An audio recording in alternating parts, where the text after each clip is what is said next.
seriously, have you read all those articles saying how millennials are entitled and shit, and how they waste their money on frivolous things and shit? Man, I wish I could be like those guys.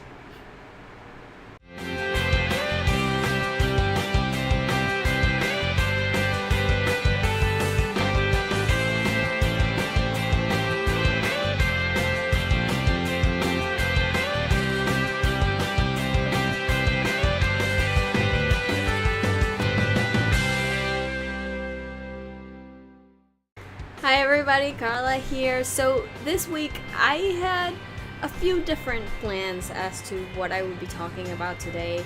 Initially I thought maybe I would talk a little bit about all the new Star Wars information, the Last Jedi information that came out in Entertainment Weekly last week. I also finished binge watching the second season of Attack on Titan just yesterday, so I thought, hey, maybe I could talk about that.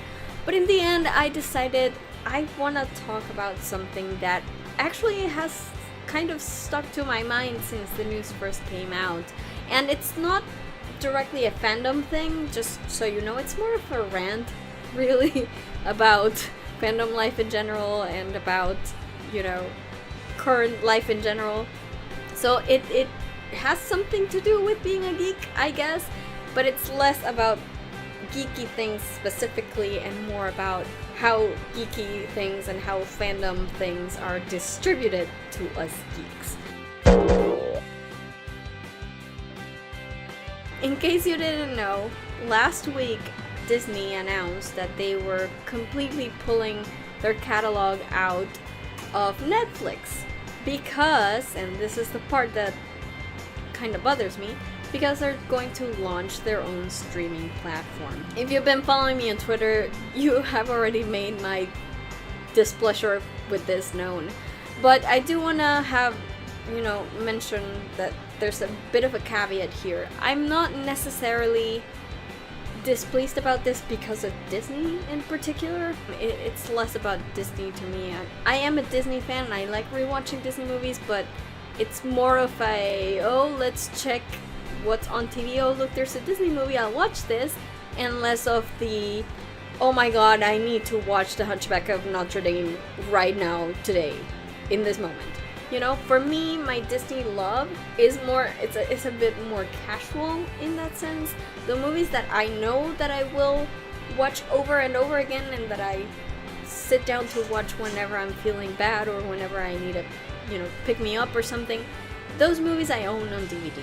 So I don't necessarily use streaming much for Disney of any kind, and moreover, from the point of view of Disney, this move makes total sense. So it's not like I'm blaming Disney or anything. I have nothing against Disney wanting to make more money. They're one of the biggest entertainment conglomerates in the world, so of course this is like a no-brainer for them. What bugs me about this is that it's just one more company / network / entertainment tentpole that decides, hey, I don't need these guys, I'm gonna do my own thing and I'm gonna launch my own streaming platform, which I will charge people for, even though I only have one new incentive to offer them. That's what bugs me the most, and that's why I wanted to talk about this today, because I've actually been watching a few videos about this since the news came out, and I haven't seen people worried about this as much. I've seen a lot of a hubbub on Twitter, and I feel I can relate to that hubbub. But the videos I've seen on YouTube, most of them are like, oh yeah, cool, that's great, I'll subscribe, sure. And I'm just like, really? I'm so glad you have that much money, dude. Good for you, but I can't. Because, I don't know if you noticed, but there's a lot of broke people in the world, and that motivates a lot of us in our life choices and in our entertainment choices. So I think there's a little bit of ignoring I wouldn't say it's a backlash necessarily, but there's a little bit of ignoring the counter arguments in a way. And again, this is not about Disney specifically. This is about all these companies that have been deciding to go on their own when it comes to streaming. And I don't know that people on YouTube are seeing it from the perspective of the average customer, I guess. I know that a lot of people on Twitter are. I know that a lot of people on social media in general are just like, dude, another streaming service? Really? Do we really need another one? And I kind of empathize with that, and I wanted to have a video that is kind of, from my perspective, why that doesn't sound like an appealing move to me when it comes to streaming services. Now, before I start talking about why having 7,000 streaming services is not a good idea, I do want to sort of let you know a little bit what my setup looks like. In my family, we've always had cable, ever since I can remember, really. Ever since cable came to our country, because, yeah, I was alive when cable became a thing here.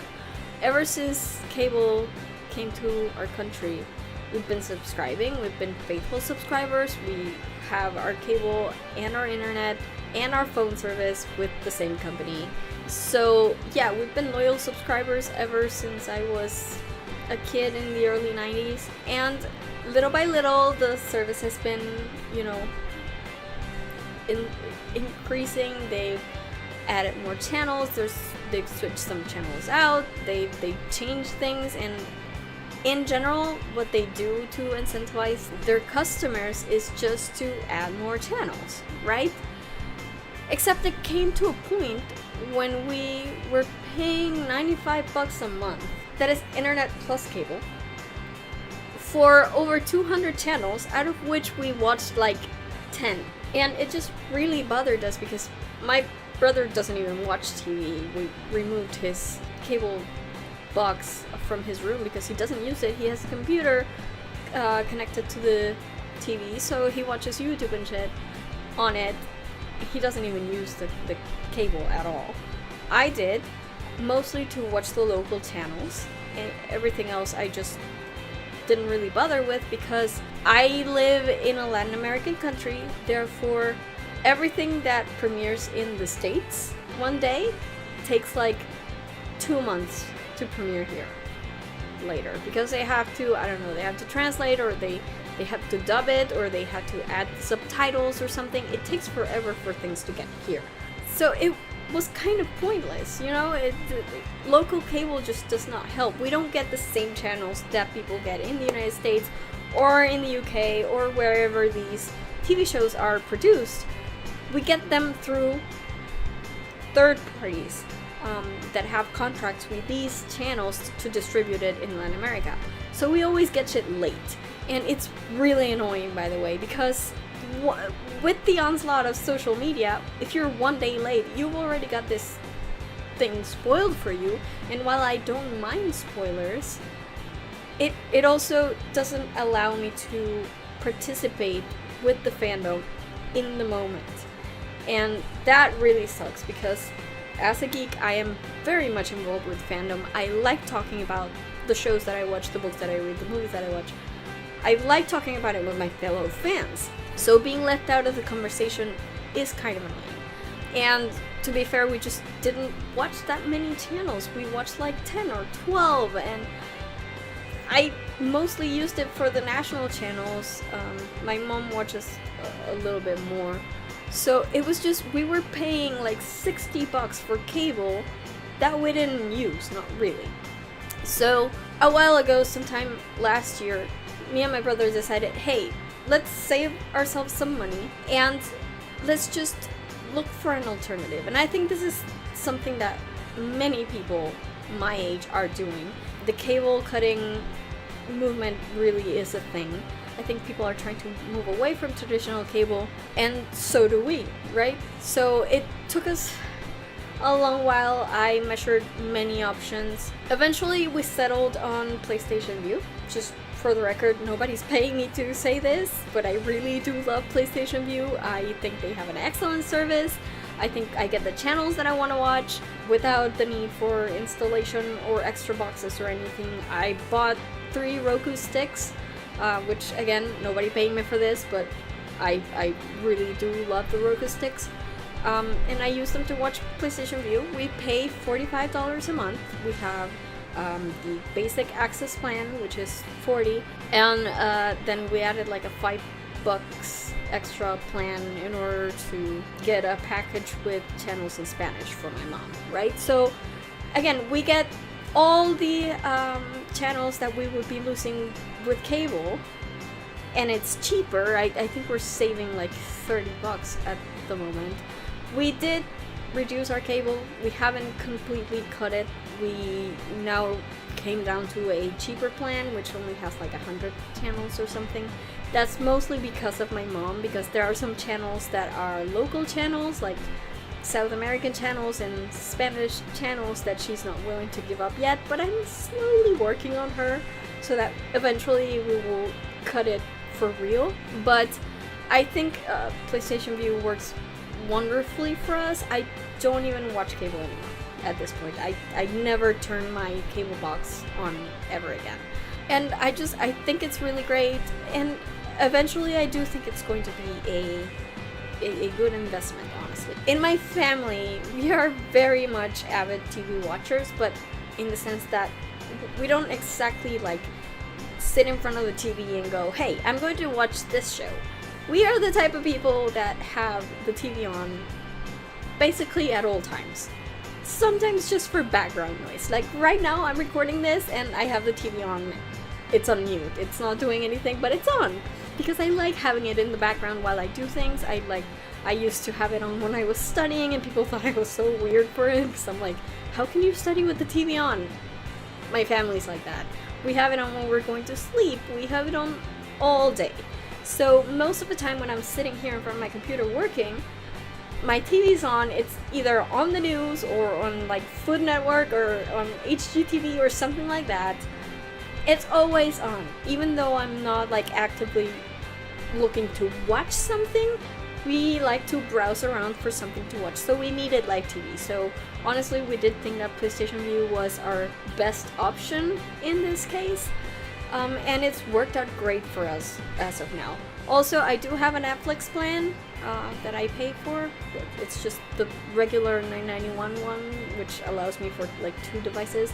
I can watch it on the Roku as well, so it works out for me. And I think eventually we're going to get rid of cable altogether, as soon as I can convince my mom to actually let go of something, which is kind of difficult because my mom tends to not let go of stuff. But I love her anyway, but you know, it's difficult. But I'm getting there. We're trying to convince her slowly but surely. And I think there are few reasons why people like us are looking to cut cable. First of all, you don't need any installation. You don't need any hardware for streaming at all. I don't need to be throwing around cables in my house. Just the internet cables work, and once you have a Wi-Fi router, you can get rid of those as well. So for the most part, it's way easier, takes less time, less maintenance. You don't need any boxes. In our cable provider, they actually charge you for renting the cable boxes, which every month does like $9 extra every month because we have 3 of them. So yeah, you don't need anything. I bought my Roku stick, 3 of them. They're on the TV. I don't need to pay anything else for them ever again.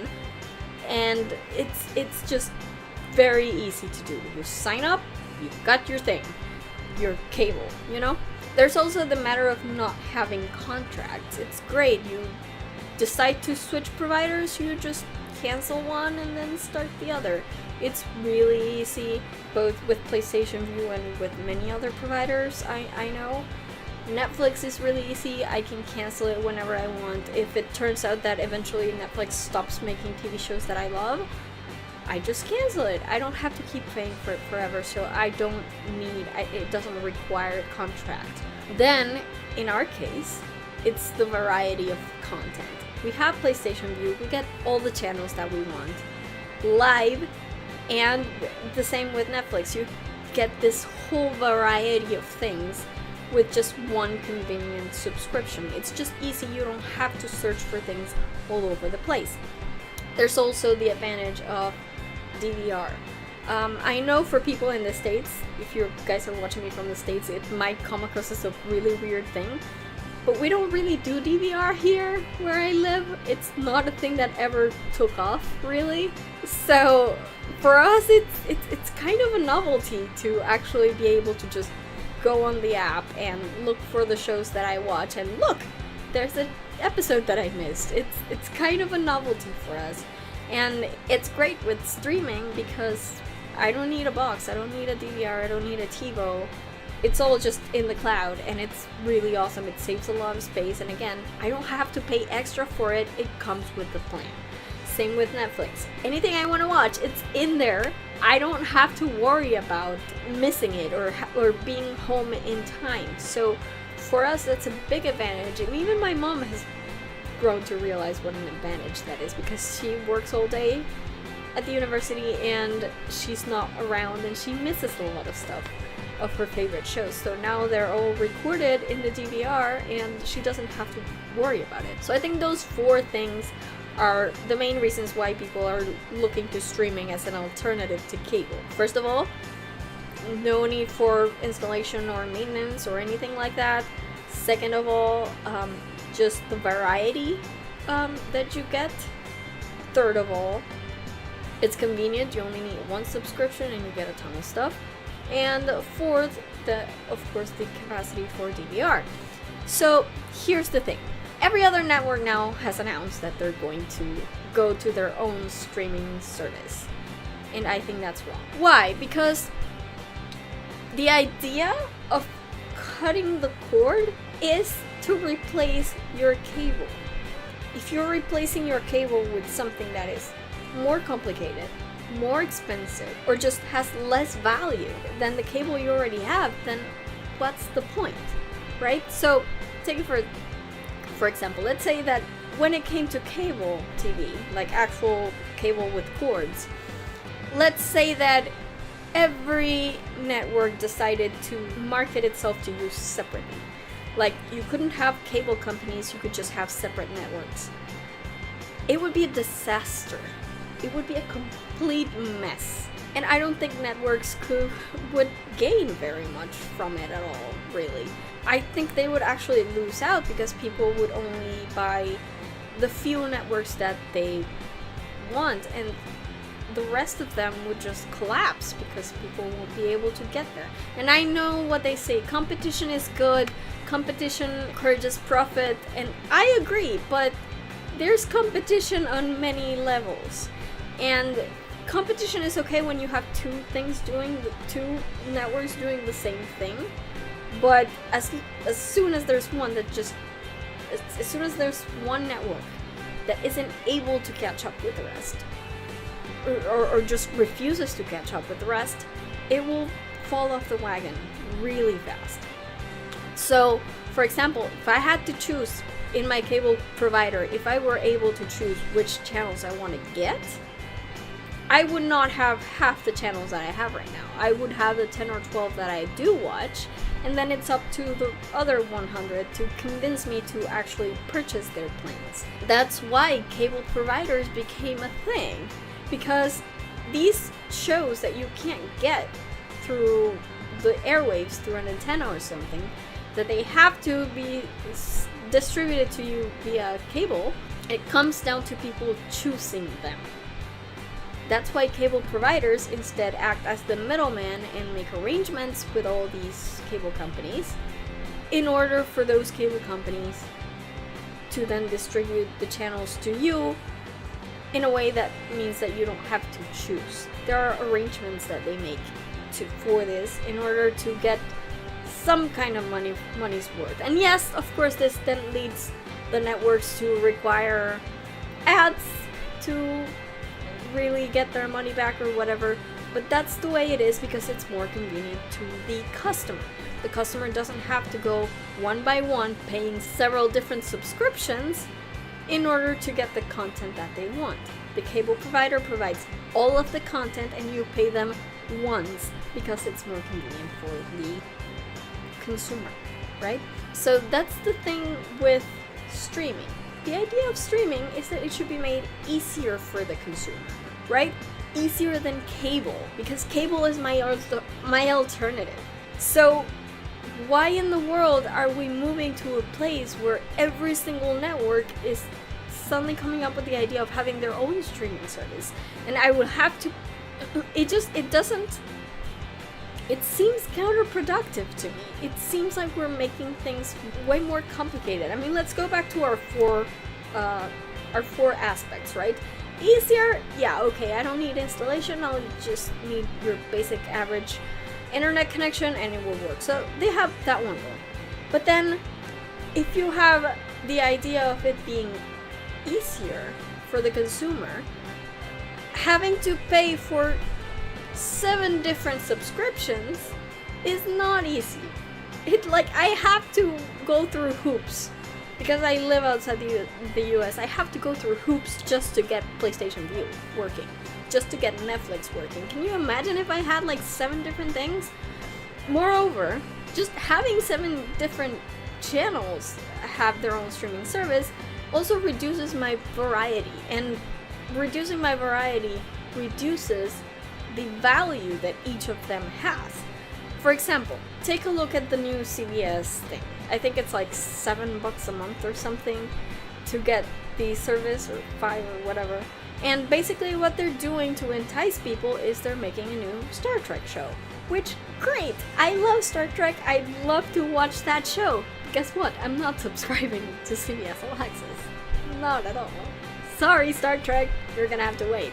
Because I already have too many subscriptions in my head. And moreover, paying $7 a month for one show is terrible value. It's just, do you know how much money I would give to this thing overall for one show? It's not gonna happen. It's the same thing. It's the same reason why I only subscribe to HBO when Game of Thrones is on. It's the only reason. I don't pay for HBO for the entirety of the year, except when Game of Thrones premieres. I wait until the season is over, then I pay for 1 month and binge watch it in one weekend. That's all, because I'm not going to pay for tons of shows that I don't watch every month. And if that's the way most people are thinking, I don't know how that's sustainable for the network. You know what I mean? Like, you have to keep these things up all year because they're on demand and people will be watching it. But I'm not gonna pay all year to watch one show. It's the same thing that's happening with the new DC streaming service that they've announced. They have the Titans show, which I'm really excited to watch. Honestly, the Teen Titans are some of my favorite superheroes, some of my favorite DC superheroes at that. And I want to see that show. But I'm not going to subscribe to the DC streaming service. I'm not. I can't. I will maybe for 1 month I'll see the show and then I'll unsubscribe. But I'm not going to stick with it for one show. And I assure you, it's not going to be as cheap as the CBS one. It's just not going to happen. I don't think that's sustainable for the network. It's a similar case with Disney. Like I said, I don't necessarily watch Disney movies unless they happen to be on TV, and the ones that I do watch, I rewatch, I own on DVD. So I'm not necessarily, like, it's not like I'm mad that they pulled out of Netflix. I never watched any Disney movies on Netflix, ever. I subscribe to Netflix because their TV shows are freaking awesome, and they have more than one. But I was never on Netflix for the Disney stuff, so I'm not mad about that. I am mad, however, that the Disney thing is going to have nothing to offer me. And people keep saying, oh, if they have the Marvel movies and they have the Star Wars and maybe they'll make a Star Wars show. Great, I'll subscribe for that 1 month and then bye-bye. Because it's just not efficient for my pocket. And speaking of my pocket, let's add it up, by the way. I already pay for PS View, so that's $45 a month. Plus $10 for Netflix, so that's already $55. If on top of that, I have to add CBS All Access, which is like $7. So let's round it up to 10, because I don't have a calculator, and I'm the worst engineer in the history of mankind. Let's round that up to 10, that's $65 there already. Then the DC thing, let's say that's $10 too. So that's $75 already. And then the Disney subscription, which is not going to be $10 ever. It's going to be more expensive than that. So that's what, $80 already? Plus, you know, what if I want to watch a show on Amazon? Then I have to subscribe to that. And then what if I want to watch a show on Hulu, like, hey, The Handmaid's Tale, which I totally do want to watch, except that it freaking terrifies me at the same time. But yeah, I've never subscribed to Hulu, so I don't know. That's like, I'm already paying more than I pay for my cable and internet combined. You know, like, it's just not sustainable. It would force people to pick and choose between these different streaming services, and it comes to a point where it's not competition, it's just cannibalizing each other. People would have to choose, and I don't think that's sustainable for any of these services at all. So that's kind of the idea of why cable even began, why cable even became a thing. It was to centralize all these networks into one specific distributor. And yeah, that might have necessitated ads, and honestly, I don't mind the ads, or I will pay more to remove ads from stuff, but there's a good purpose to having a single distributor for a ton of different content. I don't want to have to remember, hey, that show I was watching, what app was it supposed to be on? Was that Hulu? Was that DC? Was that CBS? I'm not gonna do that. My brain doesn't work well for that kind of thing. So it makes things so much more easier when things are just on Netflix, and I can look them up no matter who the creator is, no matter who the studio is.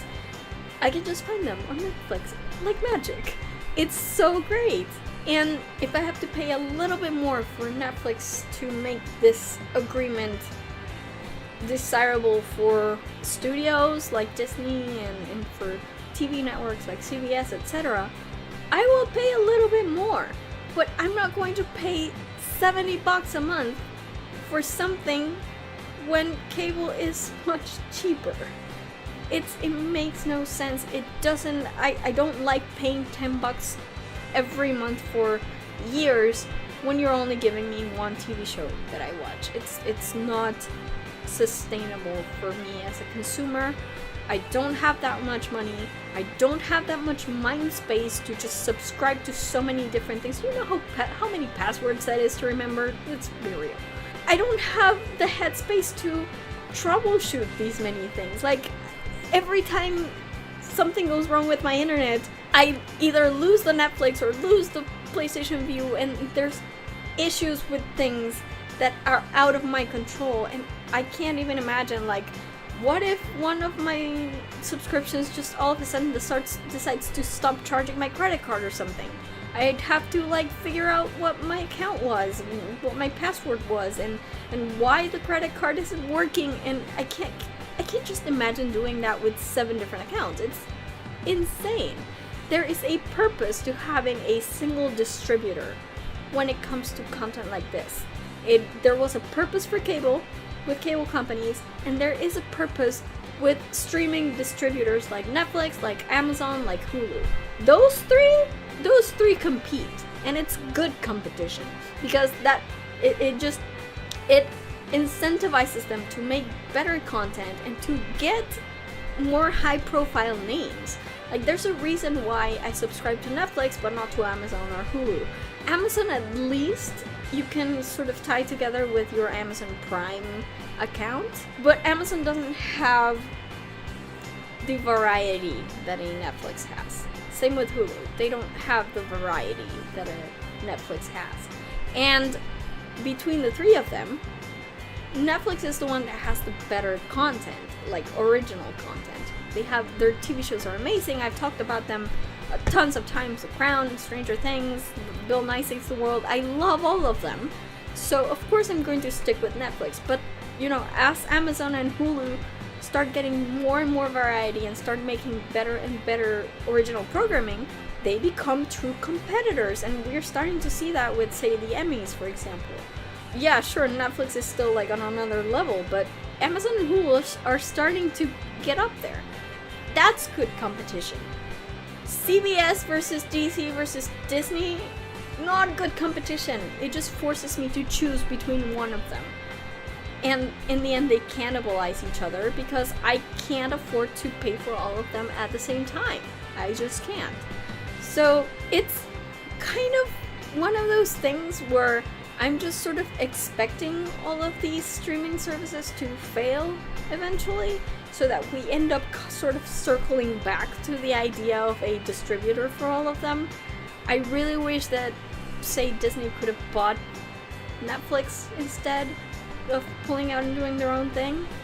They seem to have a good working relationship with the Marvel properties and the like, but I understand why Disney did it. Of course, it's kind of a no-brainer for them. They are a huge company. They are able to just up and create a streaming service from nothing. They have the resources, I'm sure. Netflix is in a lot of debt, but Netflix will get out of that debt at some point. And I think the distributor model is the one that's going to sustain the test of time, instead of these individual channels that just don't have enough incentive for people to subscribe continuously, like I do with Netflix, or like I know other people do with Amazon and Hulu. Even Hulu even now has live TV. Like, they know that what people want is more stuff in their simple one payment plan. You know, one account, one payment. That's what people want. And I'm willing to pay more money for a single plan as long as I get more value out of it. So, for example, you get Hulu, which you get a plan with ads, like, you know, closer to regular cable distribution, and you get a plan that's slightly more expensive, but you don't get ads. That kind of thing works. So I don't really understand this idea that so many networks have that, oh, let's cut out the middleman. Yeah, sure, it makes you more money, but if nobody subscribes, is it worth it? Now, don't get me wrong, people will subscribe to the Disney one. Like, I think out of all of them, the Disney service is most likely the one to succeed, because, I mean, you get the parents who have little kids who sort of, you know, want some time to themselves, so they can just sit the kid in front of the TV and have them watching Disney movies and Disney shows for hours. I think I see a good incentive for those parents to subscribe to the Disney service, and of course, you know, those who are really hardcore Disney, Marvel, Star Wars fans that actually use those services to watch Disney, Marvel, and Star Wars movies, which I don't. The ones that I want to watch, I have on DVD, so I don't need to watch them on Netflix anymore, and I'm not gonna need to watch them on the Disney app anymore. So I can see that there's a market for the Disney one, especially if they eventually come out with like Star Wars live action TV show or something. Even I will consider subscribing to that one if that's a thing, but maybe for a month when I binge watch it. After that, I'm unsubscribing and I'm unapologetic about it. Same for DC, same for CBS. I may subscribe 1 month like I do with HBO and then just forget about it. And I, of course, know that this is just my circumstances and my way of dealing with entertainment, but I can't be the only person who thinks that way. And I think the backlash on Twitter sort of made me realize that, hey, yeah, I'm not alone in thinking this way. There's just too many streaming services. Guys, to every company out there who's thinking of launching their own thing, think about the consumer. Make things easier for the consumer. Streamlining is where we're going. That's what the consumers want. Easier, faster, more variety, and more value for their buck. Splitting up in order to avoid the cost of the middleman is not necessarily the right thing to do. And I think there was a backlash to it. I don't think more streaming services is what the people want. I think these companies should work with the distributors, the streaming distributors, be it Netflix, be it Hulu, be it Amazon, whatever you want, Crackle, Go90, there's a ton of stuff, YouTube. I think that's what the people want, because then they can choose one and stick with it. And I think networks should work with those like they worked with cable companies, for example, in the sense that no matter what cable company I choose, most of the channels that I will have are going to be the same, because they have agreements with both cable companies in this country at least.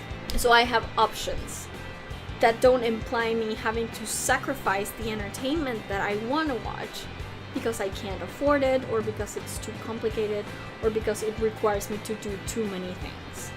So on the one hand, I feel really bad because I want to support these companies. I do think creating more of these streaming services, the only thing it's really going to do is it's going to make piracy worse, and that makes me sad.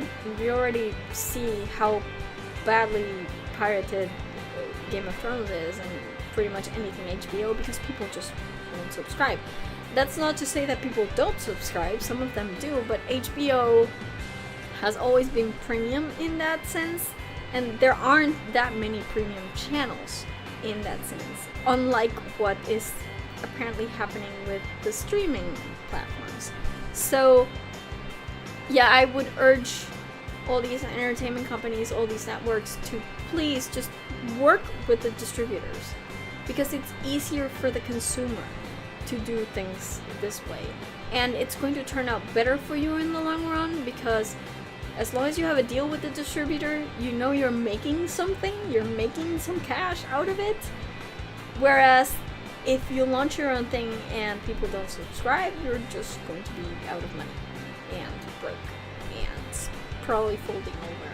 All I can say is I'm not happy about this. I will try to be as supportive of any new exciting show that happens to come across as I possibly can, but don't expect me to become a regular subscriber to any of these things. As of now, PlayStation View and Netflix work really well for me. Anything else I can watch some other way, with maybe finding which of my friends subscribe and watching it with them.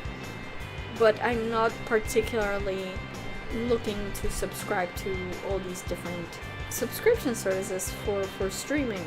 I just don't think it's a good model for people. I think it puts the consumer last, and that's not a good thing. So I hope they reconsider. Disney's going to do it, but I hope the other ones sort of think better about it as we move into the future and we start seeing which models actually win out and survive and which don't. That's about it for me today. I guess this was more of a rant than an actual video, but I do want to hear what you guys think about it.